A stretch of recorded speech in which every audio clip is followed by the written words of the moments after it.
మన తండ్రి అయిన దేవునికి సమస్త మహిమ ఘనత ప్రభావములు కలుగునుగాక.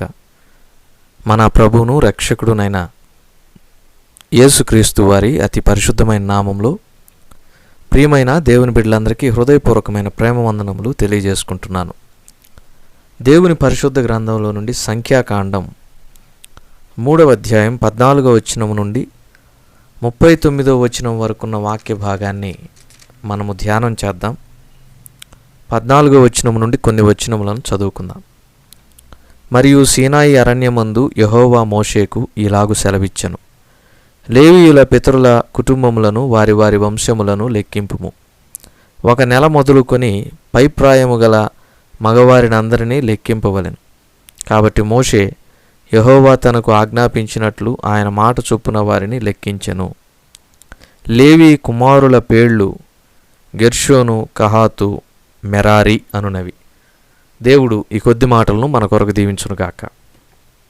ప్రభునందు ప్రియమైన సహోదర సహోదరులారా, సంఖ్యాకాండం 3వ అధ్యాయం 14 నుంచి 39 వచనాల వాక్య భాగంలో దేవుడు లేవీయుల యొక్క సంతానము 1 నెల మొదలుకొని అంతకంటే పైప్రాయము కలిగిన వారి యొక్క సంఖ్యను, వారి యొక్క పేర్లను దేవుడు సేకరించమని మోషేకు సెలవిచ్చినప్పుడు వారు ఆ పని చేసినట్లుగా మనం చూస్తున్నాం. దేవుడు మోషేకు ఒక ఆజ్ఞ ఇచ్చాడు. అదేంటంటే 1 నెల ప్రాయము మొదలుకొని దానికంటే పైన వయస్సు కలిగినటువంటి వారి పేర్లను సేకరించమని దేవుడు మోషేకు సెలవిచ్చినప్పుడు మోషే ఆ ప్రకారంగా లెక్కించడం జరిగింది. ఈ క్రమంలో ప్రభునందు ప్రియమైన వారలారా, లేవీకు 3 కుమారులు ఉన్నట్లుగా మనం చూస్తున్నాం. గెర్షోను, కహాతు, మెరారి అనువారు. ఈ 3కి ప్రత్యక్ష గుడారములో బాధ్యతలు ఉన్నాయి. ఏంటి దేవుడు వారికి అప్పగించిన బాధ్యత అంటే, గెర్షోనీయుల బాధ్యత ఒకటి ఉంది. గెర్షోనీయులు చేయాల్సినటువంటి పని ఏంటంటే, మందిరము గుడారము, దాని పైకప్పు, ప్రత్యక్షపు గుడారము ద్వారపు తెర, ప్రాకార యవనికలు, మందిరమునకును బలిపీఠమునకును చుట్టూనున్న ప్రాకార ద్వారపు తెరయు, దాని సమస్త సేవ కొరకైన త్రాళ్ళును ఎవరు కాపాడాలి? గెర్షోనీయులు కాపాడాలి. ప్రభునందు ప్రియమైన వారలారా, మరలా గమనించండి. దేవుడు మోషేకి ఇచ్చిన ఆజ్ఞ ఏంటంటే, లేవీయులలో 1 నెల అంతకంటే పైప్రాయము కలిగిన వారి సంఖ్యను లెక్కించమన్నాడు. మోషే ఆ ప్రకారంగా లేవీయులలో 1 నెల అంతకంటే పైప్రాయము కలిగిన వారి యొక్క లెక్కను మోషే సేకరించాడు.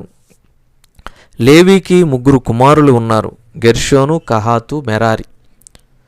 ఈ 3 సంతానపు వారికి దేవుడు ప్రత్యక్ష గుడారములో ప్రత్యేకమైనటువంటి బాధ్యతలను నియమించారు. అవేంటంటే, గెర్షోనీయుల పనేంటనగా, వారు ప్రత్యక్షపు గుడారములో మందిరము గుడారము దాని పైకప్పు కాపాడాలి. ప్రత్యక్ష గుడారపు ద్వారపు తెర వారే కాపాడాలి. ఆ తర్వాత ప్రాకార అవనికలు, ఆ తర్వాత ప్రాకారపు తెర, దాని కొరకైనటువంటి తాళ్ళు, ఇవన్నీ కూడా ఎవరు జాగ్రత్తగా చూసుకోవాలంటే గెర్షోనీయులు జాగ్రత్తగా చూసుకోవాలి. దీన్ని మనం ఇంగ్లీష్లో మైక్రో మేనేజ్మెంట్ అని చెప్పి అంటాం అన్నమాట. మైక్రో మేనేజ్మెంట్ అంటే ఏంటంటే, ఒక హైరార్కీ ఉంటుంది. ఒక మేనేజర్ ఉంటాడు, మేనేజర్ కింద ఒక టీం లీడ్ ఉంటాడు, టీం లీడ్ కింద ఒక టీం ఉంటుంది. ఆ టీంలో మరలా సీనియర్స్ ఉంటారు, జూనియర్స్ ఉంటారు.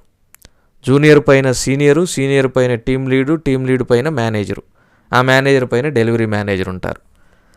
అలాగే మన గవర్నమెంట్ ఆఫీసులలో మనం చూసినప్పుడు కూడా క్యాడరు రకరకాలుగా ఉంటుంది. ఉదాహరణకు జిల్లా స్థాయిలో సూపరింటెండెంట్ ఇంజనీర్ ఉంటాడు. అంటే ఆయన ప్రతిదాన్ని కూడా సూపర్వైజ్ చేస్తూ జిల్లాకు పైన అధికారిగా ఉంటాడు. సూపరింటెండింగ్ ఇంజనీర్ అంటారు ఆయన్ని. ఆయన క్రింద ఎవరు ఉంటారు? డివిజనల్ ఇంజనీర్స్ ఉంటారు. ఆయన క్రింద ఆ తర్వాత అసిస్టెంట్ ఇంజనీర్స్ ఉంటారు, అసిస్టెంట్ డివిజనల్ ఇంజనీర్స్ కావచ్చు. ఆయన క్రింద మళ్ళా సబ్ ఇంజనీర్స్ ఉంటారు. ఇలా రకరకాలుగా క్యాడర్ అనేది మరి చక్కగా బ్రేక్ అయ్యి హైయరార్కీలో ఉంటూ ఉంది. ఎందుకు?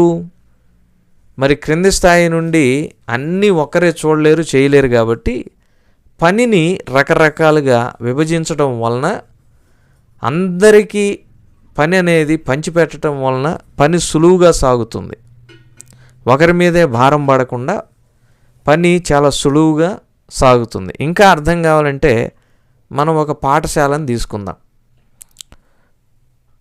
మరి డిఈఓ అనేటటువంటి వ్యక్తి జిల్లా స్థాయిలో అధికారిగా ఉంటారు. ఆ తర్వాత పాఠశాలలకు వచ్చేసరికి మండలాలుగా విభజించబడి ఉంటాయి. మండలాల స్థాయిలో ఎంఈఓలు ఉంటారు, మండల్ ఎడ్యుకేషన్ ఆఫీసర్లు.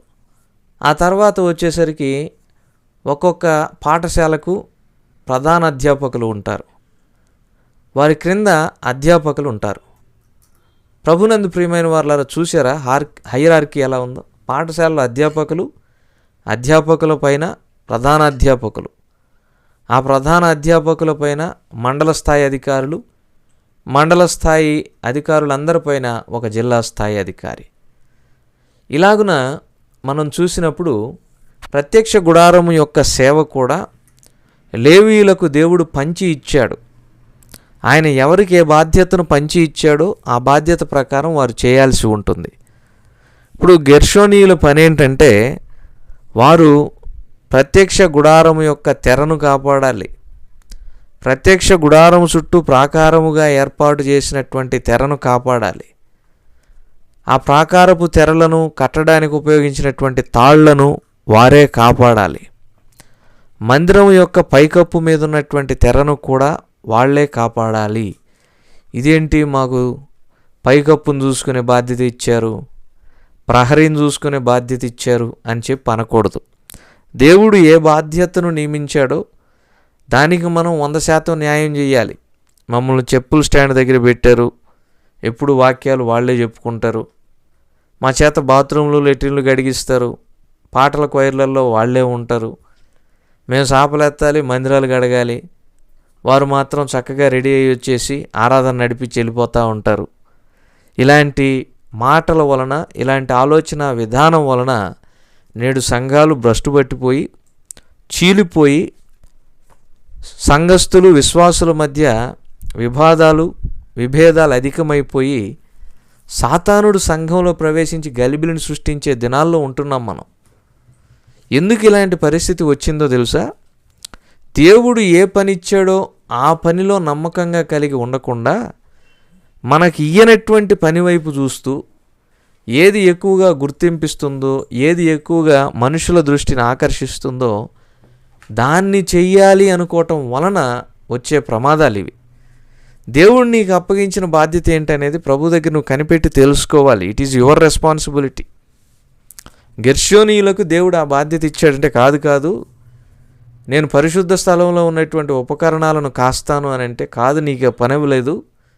నీ పని పైకప్పు చూసుకోవటం, ప్రాకారపు తెరలు చూసుకోవటం, వాటి తాళ్లను కాపలా గాయడం, వాటిని జాగ్రత్త కాపాడుకోవడం అని చెప్పి దేవుడు స్పష్టంగా చెబుతున్నాడు. ఆ పని చేస్తే చాలు వాళ్ళు. ప్రభునందు ప్రియమైన వారలారా, ప్రత్యక్ష గుడారము యొక్క సేవంతా ఒకరే చేయలేరు కదా, అందుకే దేవుడు పంచుతూ ఉన్నాడు. తెరల బాధ్యత ఒకరికి ఇచ్చాడు. ఆ తర్వాత లేవీకి మరొక కుమారుడు ఉన్నాడు, అతని పేరు కహాతు. ఈ కహాతు వంశీయులు ఏం చేయాలో తెలుసా?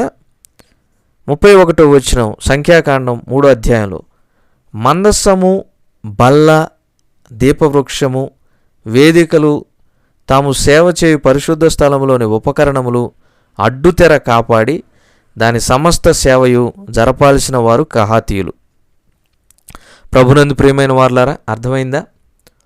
పరిశుద్ధ స్థలములో ఉన్న ఉపకరణాలు, పరిశుద్ధ స్థలము, అతి పరిశుద్ధ స్థలమును వేరు చేసే అడ్డుతెర, ఆ తర్వాత అతి పరిశుద్ధ స్థలములో ఉన్న మందస్సము, ఇవన్నీ కాపాడాల్సిన వారి బాధ్యత. ఇవన్నీ కాపాడాల్సిన బాధ్యత ఎవరి మీద ఉందంటే కహాతీయుల మీద ఉంది. ప్రభునందు ప్రియమైన సహోదర సహోదరులారా గమనించండి. తెరలు కాపాడాల్సిన బాధ్యత, పైకప్పు బాధ్యత గెర్షోనీయులకు దేవుడు అప్పగిస్తే, ఉపకరణాలు, అడ్డుతెర, మందసము ఈ బాధ్యత దేవుడు కహాతీయులకు అప్పగించాడు. మరి కహాతీయులు వెళ్ళి గెర్షోనీయుల పని చేయకూడదు, గెర్షోనీయులు వచ్చి కహాతీయుల పని చేయకూడదు. మందిరంలో ఎవరి పని వారు చెయ్యాలి. ఆ తర్వాత లేవీకి మరొక కుమారుడు ఉన్నాడు, అతని పేరు మెరారి. మెరారి పని ఏంటంటే మందిరము యొక్క పలకలు, దాని అడ్డుకర్రలు, దాని స్తంభాలు, దాని దిమ్మెలు, దాని ఉపకరణములన్నిటినీ కూడా, దాని సేవ కొరకు అయినవన్నిటినీ కూడా, దాని చుట్టుప్రక్కల ఉన్నటువంటి ప్రాకార స్తంభములు, వాటి దిమ్మెలు, మేకులు, తాళ్ళు, తూర్పు దిక్కున ప్రత్యక్ష గుడారం ఎదుట పూర్వదశయందు దిగవలసినటువంటి వారు అందరూ కూడా ఈ పనిని చేయాలి. దయచేసి గమనించండి. ఈ మెరారి వంశీయుల యొక్క పని ఏంటంటే మందిరం యొక్క పలకలు, అడ్డుతెరలు, స్తంభాలు, దిమ్మెలు, ఉపకరణాలు కాపాడటం. ప్రభునందు ప్రియమైన వార్లారా, మెరారీయులు కహాతీయుల పనిలో కలగజేసుకోకూడదు. గెర్షోనీయులు మెరారీయుల పని జోలికి వెళ్ళకూడదు. ఎవరికి అప్పగించిన బాధ్యతలు వారు చెయ్యాలి.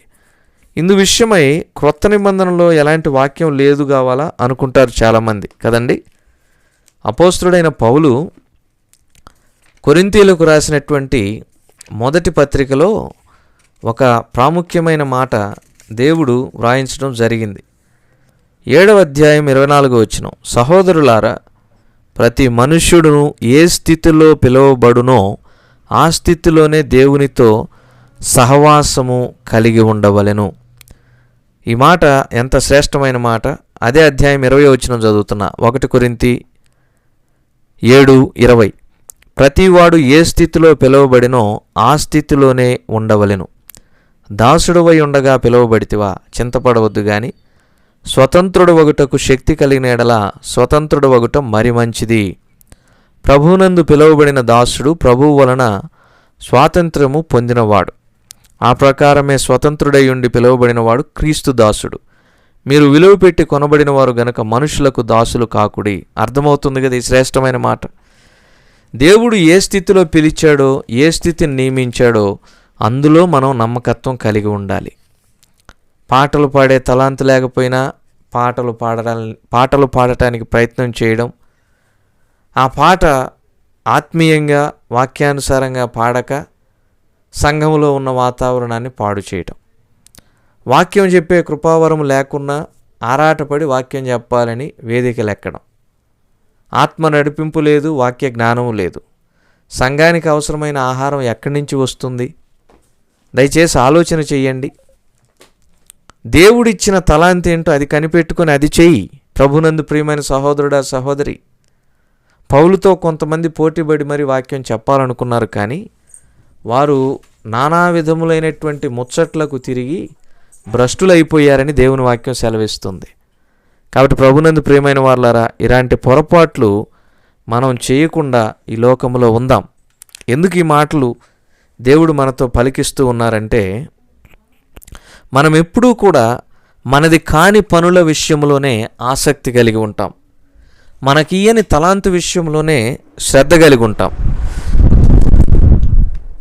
దేవుడు మనకు ఇచ్చిన పనేంటి అది కనిపెట్టుకొని దాన్ని చేస్తే అది ఉత్తమం. కానీ దేవుడు ఇయ్యని పని కొరకు ఆరాటం, ప్రయత్నం అనేది చాలా నష్టకరం. కాబట్టి అలాంటి పొరపాట్లు మనం చేయక ఈ గెర్షోనీయులు, కహాతీయులు, మెరారీయులు ఎలాగైతే వారి